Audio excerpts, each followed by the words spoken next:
ಬಡವನ ಮಗಳಾದರೂ ಕಪ್ಪಾಗಿರಬಾರದು. ಹೆಣ್ಣು ಹಡೆದ ತಾಯಿಗೆ ಎಂದು ಬೈಯಬಾರದು. ಹಣದಾಸೆ ಗುಣದವನ ಹೆಂಡತಿಯಾಗಬಾರದು. ಬಡತನದ ಮನಿ ಒಳಗ ಹೆಣ್ಣು ಹುಟ್ಟಬಾರದು. ಬಡತನದ ಮನಿ ಒಳಗ ಹೆಣ್ಣು ಹುಟ್ಟಬಾರದು.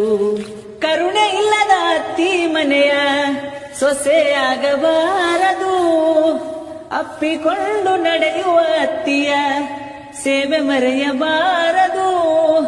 ಹಡೆದ ತಂದಿ ತಾಯಿಗೆ ಹಡೆದ ತಾಯಿ ತಂದಿಗೆ ಮಾತು ತರಬಾರದು. ಬಡತನದ ಮನಿ ಒಳಗ ಹೆಣ್ಣು ಹುಟ್ಟಬಾರದು.